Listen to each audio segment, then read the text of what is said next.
This is The Strange Recital, a podcast about fiction which questions the nature of reality.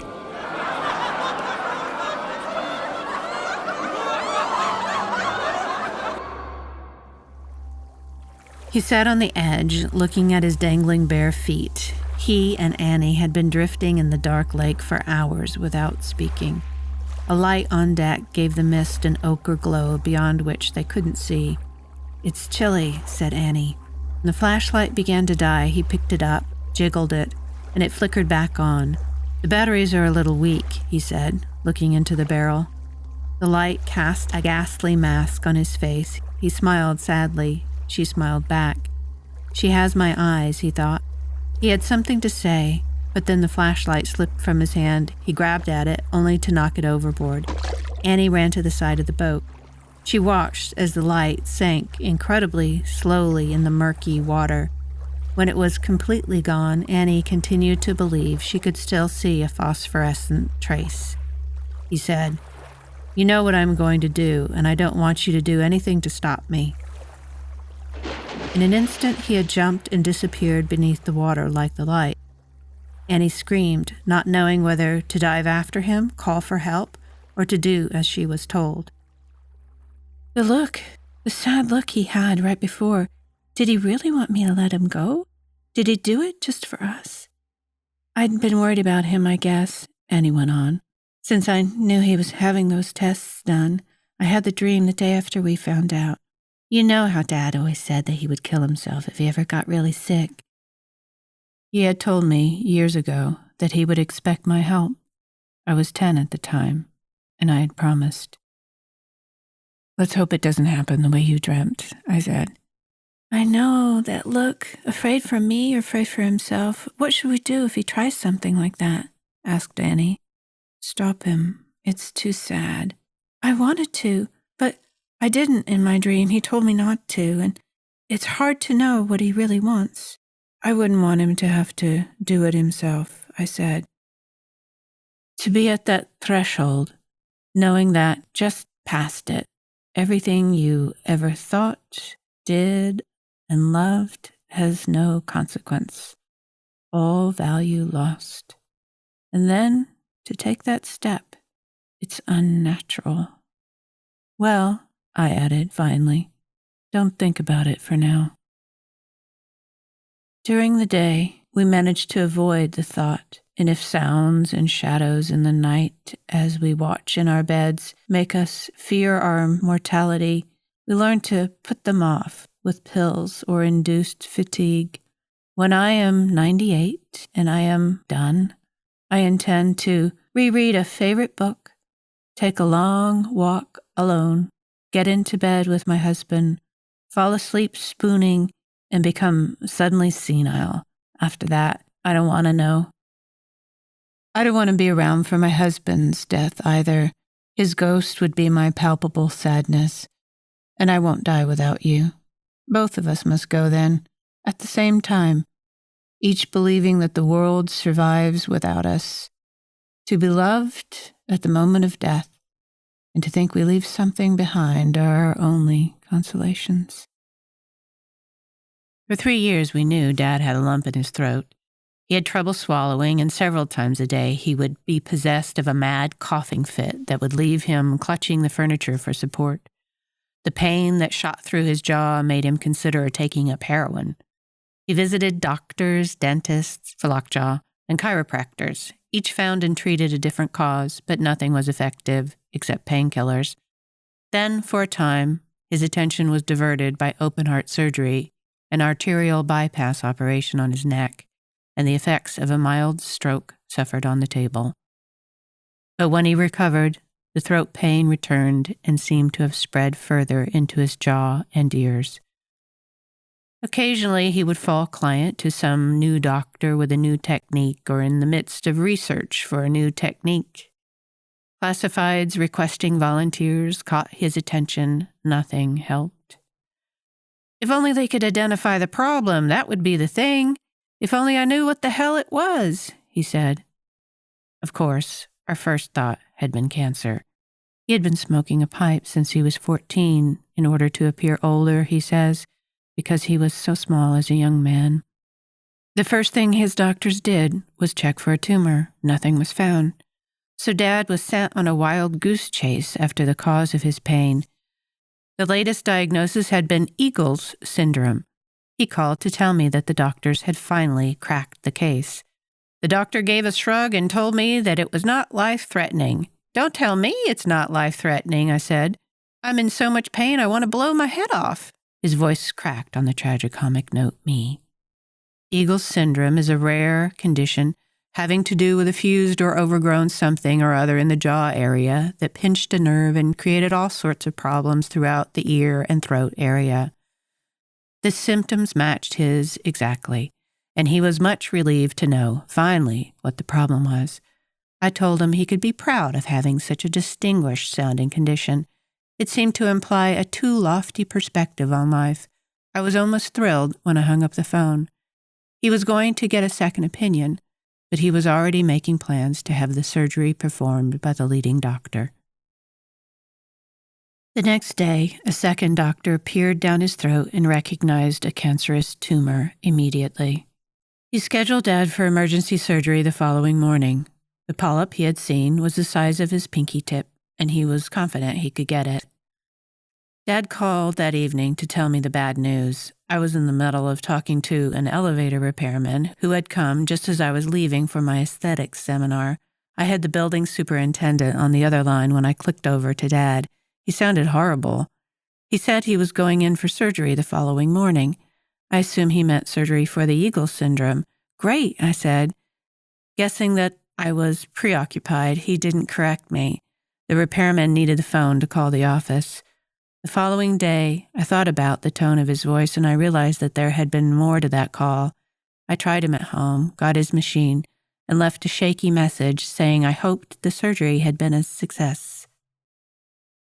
Oh, pray God's statistic, your actions each seem so capricious, but the broader future one can almost always predict. Nobody knows his chance of living till tomorrow, and yet insurance companies can confidently place their bets, and if one should try to defy the odds, do the almost impossible, they'll predict that too, in retrospect. The phone rang. It was Molly with the news that Dad had cancer. Her voice was stilted by her shame that we had been blind to the obvious, believing instead in exotic conditions and easy cures, herbs and spine realignments. He would have been better off consulting statistics than doctors. Of course he had throat cancer. Of course he did. So caught up were we in his misleading symptoms, the tumor had performed a kind of dodge, pressing on various nerves, that we didn't see it. Even the insurance companies had diagnosed his cancer years before, after a fashion, charging him high premiums as a pipe smoker. I called him, but got his pretty wife instead. "They went in to get the tumor," said Candace, "but found it was just the tip of it, honey. It's all throughout his throat, his voice box, and up into his ears." Well, I confess I'm responsible for the fact that his heart stopped beating before it would have on its own, but not much before. Only a little before? Days, months, years? It's not as if murder can be judged quantitatively. A little murder, a lot of murder, practically no murder. Well then, would you have me confess to the quality of murder? It certainly wasn't an unpremeditated act of violence. I didn't think it was unpremeditated. My intentions were good, but you're not interested in intentions. You're only interested in the facts. Oh, but we are interested in your motives. Nobody's accused you of manslaughter. We think you knew exactly what you were doing, and your father did not. That's the problem. You did not have his consent. I didn't want it. I didn't want him to give it. I didn't even want him to know. His consent would have saved me, and I wanted to save him. I couldn't help imagining this scene. I didn't want to, and I tried to stop myself. I went for a walk right after hearing the news, though a thunderstorm was threatening. It was a cool afternoon, and I wore a favorite sweater tied around my waist, but it must have fallen off in the street somewhere. I vaguely remember something leaving me. And I also remember two people in the street were looking at me oddly, perhaps trying to tell me that I'd dropped something, but I didn't understand and kept walking. The wind sent newspapers scurrying, and puffed up white plastic bags went like ghosts. Slanted walkers held their hands in front of them to protect their eyes. The light became eerie and gray. After a while, I ended up at the harbor, where storms are large and theatrical. As I stood there, big cold drops started to plop. I realized I'd lost my sweater. Suddenly, I began sobbing. For the brutal facts, I had felt nothing. Turn it into a symbol or a telltale tick, and I weep. I must have a form for my sadness. It must have shape, color, and gesture, or I cannot feel. The treatment would be severe. There was nothing to be gained in this instance by caution. The first 3 weeks of chemotherapy began with a maximum dose and would remain max throughout. This would be followed by 6 weeks of radiation treatments, twice daily, while the chemo continued. I was the obvious choice among his 3 daughters to help Candace drive him back and forth to the clinic. Molly and Annie worked 9 to 6 or 7, but I was only studying for my oral exams and doing my dissertation research, which I could easily enough carry on there. So then, my heretical book would be written in the Bible Belt, under the conditions that had initially provoked it. Maybe it would be even better to work on it down there. My family is the audience I worry about most anyway. Not graduate students, nor professors, nor scholars, but them. I found a reliable source for articles and told my husband I would leave him for at least a month. "Hi, Dad," I said meaningfully when I finally got him on the phone. "Hello there, Pumpkin," he said, trying to sound cheerful. "When the doctor told me I had cancer, I said it couldn't have happened at a better time. I just ran out of tobacco." I couldn't help but laugh a little. "Tomorrow I go in and get fitted up for a chemo port," he continued cheerfully. "You don't have to lie in bed with IVs anymore. Instead, they poke a hole above your breast and implant a, twist-off cap, I guess. Every day you pull up to the drive-through window and get a fill-up. Pretty convenient, I'd say. Some people elect to leave the port in after the cure. It's so damn useful. Who knows what life-threatening illness I might get after this one? A port could come in handy. No more IVs for me. I'll take my kryptonite to go, please." "I'm glad to hear you're taking your treatment so well." "They have my full cooperation. I was being examined by Dr. Ricard yesterday afternoon. He inserted a scope down into my throat to have a look at the tumor. Now that would have hurt anyone, and my throat is pretty sore these days, but I didn't even flinch. Dr. Ricard said I was a very good patient. Normally, he would have to deaden the area first for most patients. He didn't like to do that because the anesthesia tends to affect the appearance of the tumor. I said, 'Look, doctor, I'm from a generation that listened to authority figures. You may be younger than me, but you're the doctor, and when you say swallow and sit still, I swallow and sit still.' But the doctor probably needs to know if you're hurting." "He knows it hurts. Hurts like hell. That's why I go to him. As my mother used to say to me when she would put iodine on my scrapes, if it hurts, just think what it's doing to those germs. And that's what I got to think about this tumor. Kill the sucker. I will tell you one thing, though, that I couldn't stand. I had to get fitted for this mask for radiation treatment. Radiation begins in 2 weeks. They get you to lie down on the table. They put this wet styrofoam net over your face. It's thick and heavy and almost suffocating, with hardly a slit for you to breathe through. And then they ask you to lie there without moving until it's dry. They don't tell you how long. I swear I thought they forgot about me and went to lunch or something. It must have been an hour. My head braced to my shoulders and the brace screwed to the table. The mask started to dry up like plaster of Paris. You start to get an idea what it's like to be buried alive. Buried is something I don't want to be, dead or alive. I said to the technician when she finally came back, "Hey, where'd you go? Go for happy hour or what? I've been here for an eternity." I asked her what happens to claustrophobic people. She said some people have to be sedated, but I was one of the good patients. Oh yeah, I'm just the kind of poor bastard those sadists like to get their hands on. I asked her if she's ever endured the mask herself. She said no. I said they should make her as part of her training to see how it feels. But then it serves me right for smoking, I guess, he ended. "Penny for your thoughts?" you used to ask. But I have always been a little afraid to tell you what I'm thinking because I might be wrong. When I used to crawl into bed with you and Mother, I told you it was just nightmares, but I lied. I wasn't sleeping. I couldn't sleep for thinking. I had asked you what water was, and you said molecules. And I had asked you what molecules were made of, and you said atoms. I had asked you what atoms were made of, and you said electrons in a nucleus, and that's as far as it goes. You can't divide it any more. You seemed unhappy with your answer, and I didn't believe it. And I kept myself up at night, trying to understand how something that took up space could be indivisible. I would slice the tiny thing in my mind again and again. Something was always still there. I found a little relief when I finally imagined that my slicer was thicker than the thing to be sliced. This was like taking refuge in ignorance. And still a harder problem remained. Whenever I thought of the words, "in the beginning," my head began to swim. What happened before that? The Big Bang was the beginning. What was God doing before that? Hallie, I don't know. Nobody knows, honey, you said. Ask your mother.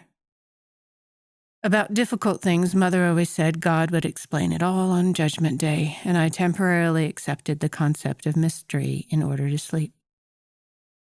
Your last metaphor for God was the singularity. For a time, he reigned there in the exile of firsts. But when horsemen approached, the guards Newton had lent him fell away. Now he exists only in hopeful minds, a precious secret, like a Jew behind a wall in a decent German's house.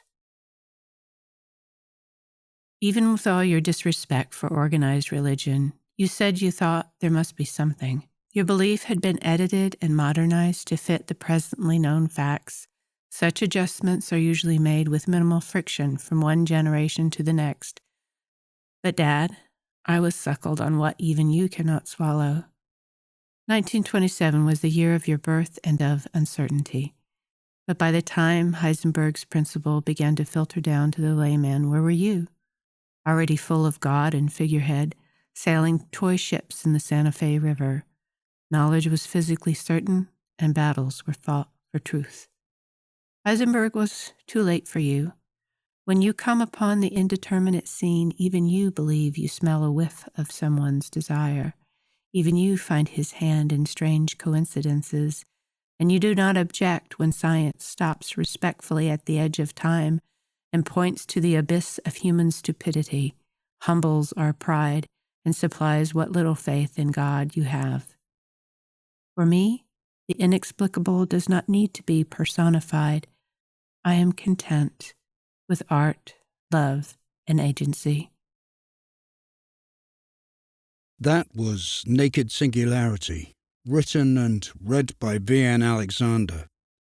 This was an excerpt from the novel Naked Singularity by V.N. Alexander, published by Permanent Press in 2003, and as an audiobook by Posthumous Publishing in 2024.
Tori, welcome back to The Strange Recital.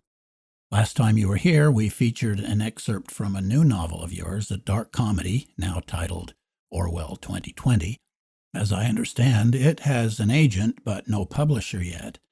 But today's excerpt is from a much older published work, Naked Singularity. Give us a bit of the history of the novel. Naked Singularity was my second novel to be published, and it came out in 2003, the year my son was born. So I did readings 7, 8, 9 months pregnant, and then later carrying around my infant baby in my arms. I did this circuit around the country speaking to secular humanist society groups. They were more interested in the topic of euthanasia than the art of the novel, which was kind of an odd fit for me. I would have preferred to talk about both. I had to stop promoting the novel. My son was getting too big. He was making noises in the microphone and trying to crawl away from the podium and stuff like that. But I always regretted not going to more bookstores or speaking to literary groups to discuss the style, not the topic. And then 20 years later, my son, who's now a musician, bought me a recording setup and made a sound booth out of foam and taught me how to use the equipment so that I could do the audiobook. And by the way, he was the first one to buy the audiobook, and he listened to it driving home from college in Ohio. And he was sort of surprised that his mom was such a deep thinker and ruminates over all these torturous ideas that young people do. I was younger then. He said he thought the novel would really appeal to young people like himself who are, just starting out, confronting life and trying to develop their own moral compasses apart from their parents and society or religion. We just heard the beginning of Naked Singularity. Without any spoilers, can you give us a short synopsis of the rest of the book? Well, Dave pursues every cure for his cancer with his daughter Hallie supporting him, taking him to the hospital for the treatments. But nothing works. And then he asks Hallie to try to help him get some lethal drugs. She says she will, but she doesn't. And Dave tries to take his own life when she's not there. But he fails. And so she tries to do what he asked of her. And she fails. And she tries again and she fails. And it almost starts to descend into a kind of black comedy, or she's like a character in a Greek tragedy compelled to do the one thing that she doesn't want to do. And then in hindsight, it's kind of obvious that something like this was going to happen. A male night nurse appears. Hallie's vulnerable and is a perfect target for this predatory con man.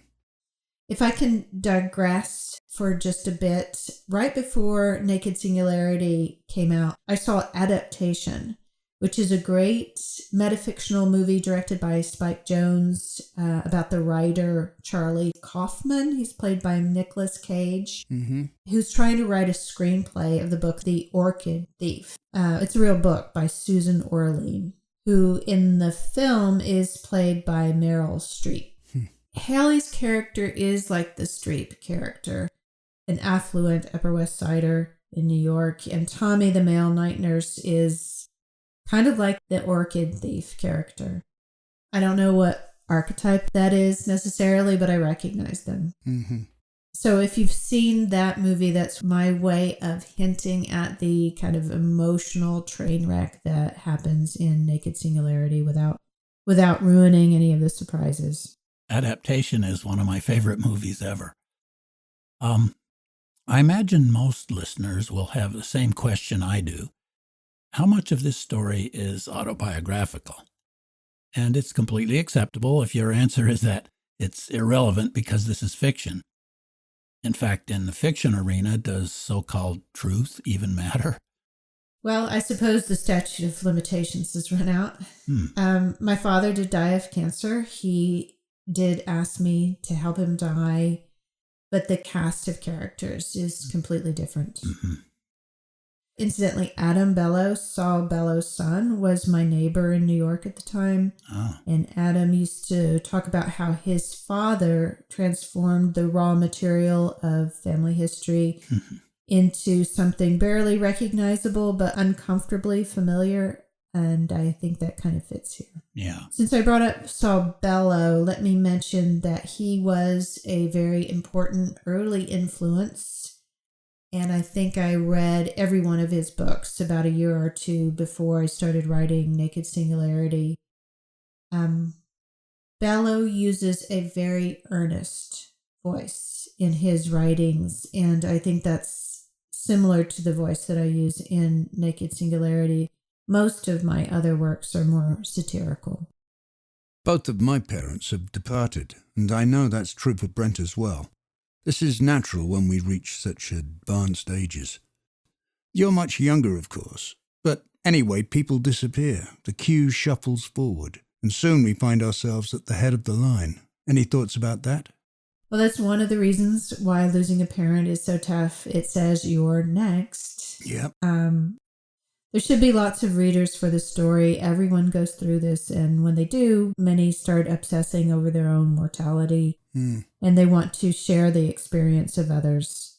Yeah, that prompts a revisit of a particular line in the excerpt we just heard.